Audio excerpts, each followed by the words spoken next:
Hey, all you math fans out there, this is the Math Jedi. Today we're looking at algebraic expressions and combining like terms. Are you ready? Here we go. Hello everyone, and we today are going to be talking about algebraic expressions and combining like terms. Shall we get into it? We have some vocab to be doing today. We're going to get into some examples. I'll show some common kid mistakes and get you going. So, algebraic expressions and combining like terms. And I think most math teachers in the world like to say like terms. And we'll figure out what that means. Because we like everything, don't we?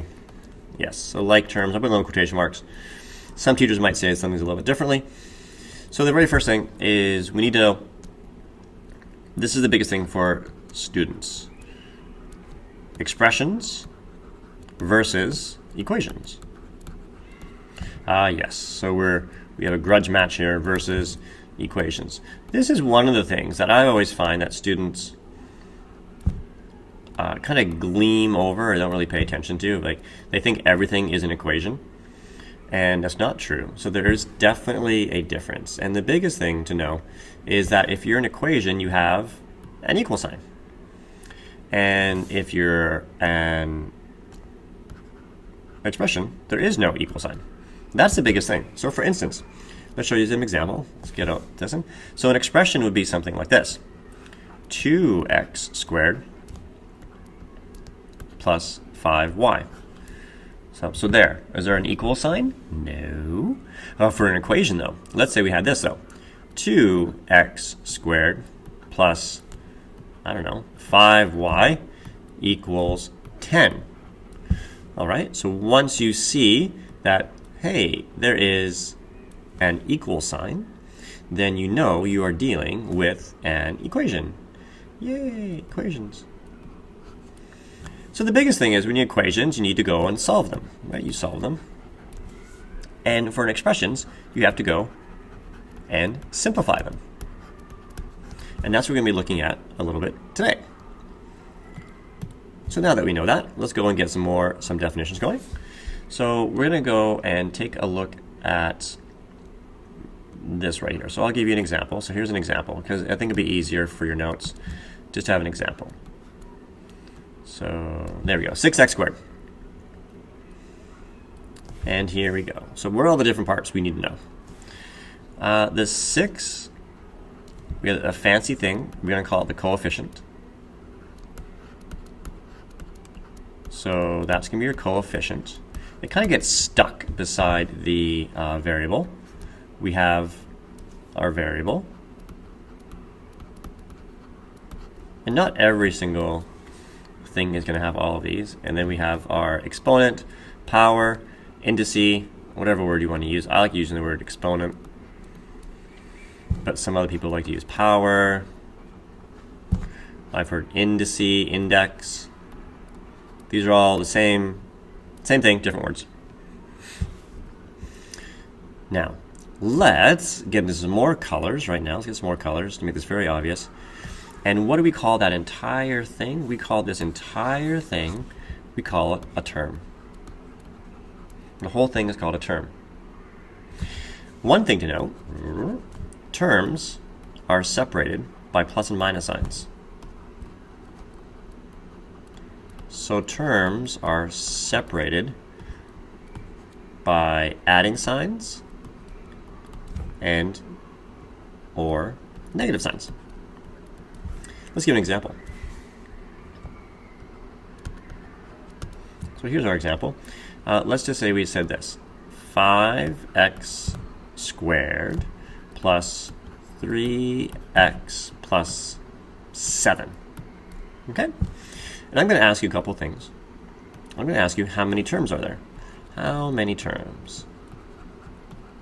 How many terms are there? Well, as you can see, according to what we just said, they're separated by these. So there we go. So we have one term, two terms, and we have three terms. Cool. Now, there's one last thing we want to kind of show off. is this thing right here. So that term is very special. It is called a constant. Ooh. Tell me more. Tell me more. Okay, sure. So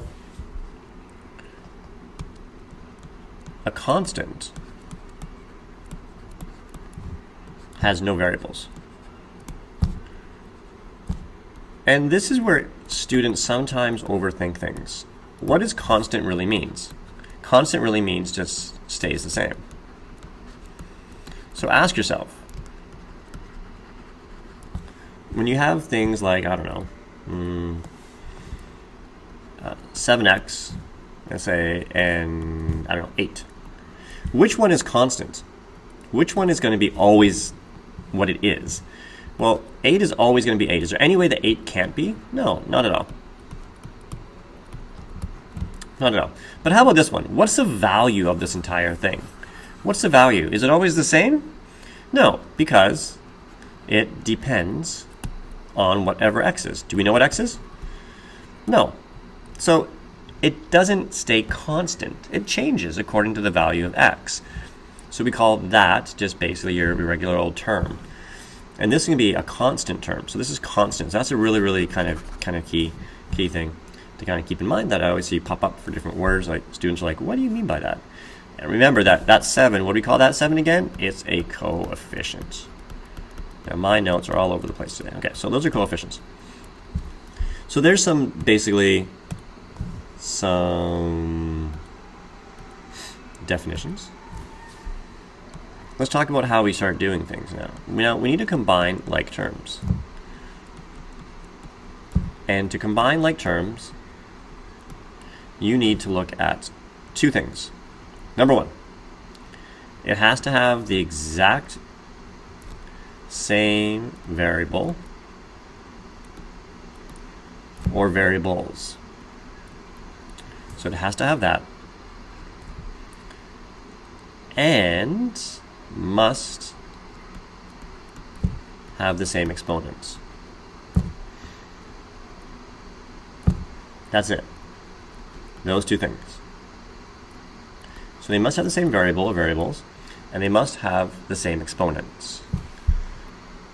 And if that's the case,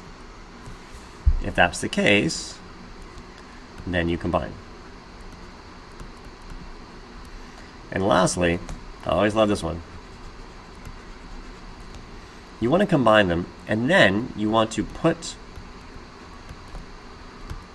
in alphabetical order. This is one of my pet peeves. So you want to put them in alphabetical order. So alphabetical / decreasing exponential form.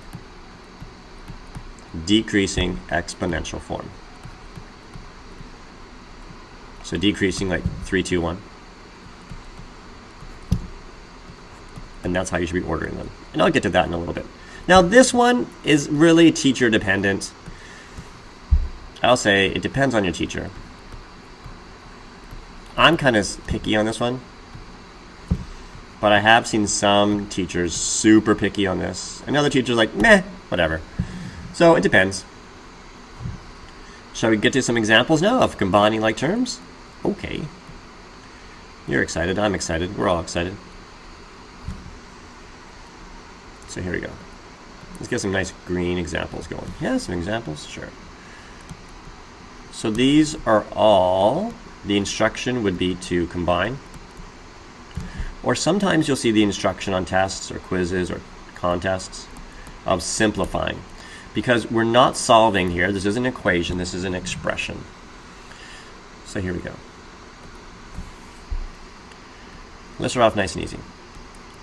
5x plus 3y plus 2x plus 7y. So again, we need to go and ask ourselves, do we have anything that has the same variable that has the same exponent? Let's take a look. Do you see anything with the same variable? You do. You have x's and y's here, don't you? Now I'm going to give you my little top tip. Here's my top tip. Top tip. It is circle with,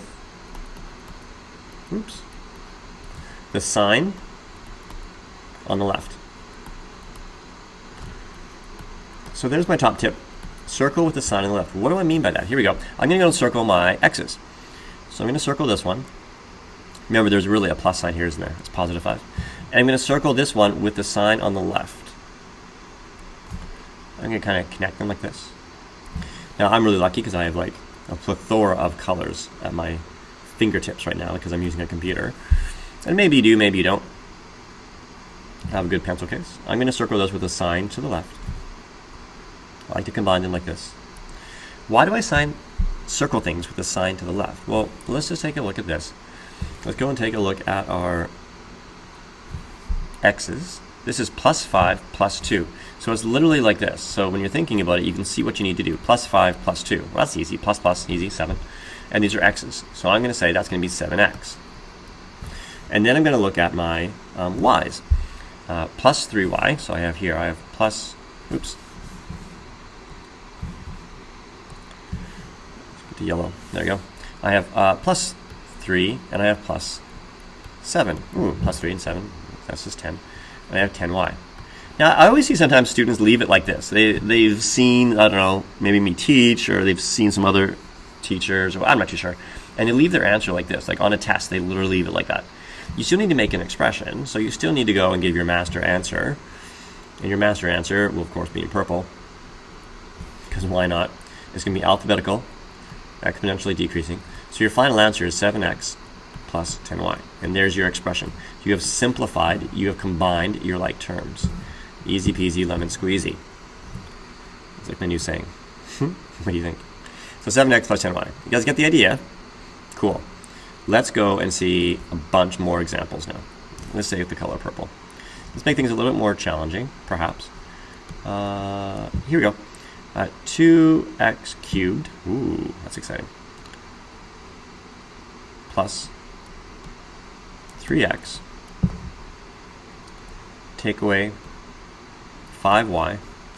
Take away 5x. Okay, so we have x's here, don't we? But we have x cubes and x's. Are they the same? No. These are different. Why are they different? Talk to your computer. Why are they different? Hello, computer. They are different because they have different exponents.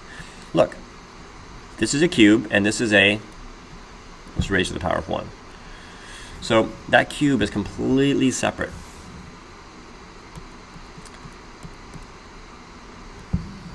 There we go. So when we go and combine them, this is what's going to look like. I'm going to circle my cubes, my x cubes. I only have one of them. That's easy. Then I'm going to go and circle my x's. There we go. And I also have this y's that are just going to hang out. I got this one. Sweet. Now let's go and write things in alphabetical decreasing order. So what comes first, 3 or 1? 3. Sorry, what comes biggest, I guess, is the exponent of 3. So my first is going to be 2x cubed. Now I'm going to be combining these, my blues here. I have 3 plus 3 minus 5. See how that circling the sign to the left really helps? So what's 3 minus 5? Minus 2. And I still have this minus 5y. There you go. You've simplified. Next question. Let's do, what should we do? Let's do this classic one, negative 3x squared, take away 5x, take away 3x, oops, that's a really bad x, take away 5x squared. Now I do this one because oftentimes, I'll show you right now, some students are like, okay, I get it. There's a difference between x squared and x's. They are different. They are different. Okay, I got that idea. But notice how I've kept the coefficient. Remember coefficient was that big fancy word for the number that's kind of stuck to the variable? I've kept the coefficients kind of swapped. See what I've done there a little bit? Just to see if you're paying attention. But let's just go, and it just matters what your variable is in your exponent. So your x squares are the same, and then I have my regular x's, like that. And I'll have my answer in a very nice gray kind of color. So let's go and use my x squares first, because those are decreasing orders. So what's negative 3 and minus 5? Ooh, negative 8. X squares. I have negative 5 and another negative 3, so it's negative 8. Some students think they want to combine these because the 8's are the same. Nope, not at all. Leave it like that. And there you go. Oh, hopefully this is kind of making some sense now, isn't it? Should we do another couple of examples? Sure. Why not? Why not? Let's get some constants involved. Sure. 7 take away 3d plus, I don't know, 5c take away 8 plus 9d. So what do we have here? We have, it looks like we have d's, we have c's, and we have constants. That's what we have. So I'm going to go and circle my constants. 7 and negative 8. Notice how I circled with the sign to the left. I'm going to go and circle my d's, I guess. My d's. That was a bad color choice. And here we go. And my c's as well. There you go. Now, once you get really good at this, you don't need to always be circling. I will say that. I do like to show kind of the circling where we start. Now, students will often ask, so where do you put the constants? At the beginning or the end? You put it at the very end because they have no variables. Let's start with our lowest letter. So what comes first, C or D? A, B, C, D, E, F, G. Okay, C, so C does. So your answer is going to be 5C. Then my D's, negative 3 plus 9, 6D. And then we have 7 minus 8, negative 1. There. You've simplified. Bing. Last example. You've done so well today. Last example. Let's see if I can just squeeze it in here. There we go. Last example. It's nice and easy. Let's do 9x squared plus 3x. Take away 9x squared plus 3x. Okay. I just want to do this one example just to make a point. Just to make a point. I like to cover things. So I see some students start to do this. I like to combine this way. I see students do this all the time where they just use little lines. That's pretty good, but again, I also see a lot of mistakes when students do that. So do be aware, be very careful. Let's take a look at this. You have 9x squared and minus 9x squared. A lot of students will write this 0x squared because, 9 minus 9, and they write 0x squared. And then they say 3x plus 3x is, and they say 6x. There we go. Yay. Does that look right? There's 0x squares. Then should they even be there? No. So some students are like, oh, you're right. That shouldn't even be there. Okay, so it's a 0. So I'll just write this then. So x squared plus 6x. No, because now you said there's 1x squared, but there's 0. We know there's 0. So when you have 0, like x squares or 0x or 0d, 0c, you just don't write it. You just get rid of it. And you only write the answer. 6x. So these completely disappear. They're gone. So it's just 6x. Got it? Awesome. All right, everybody.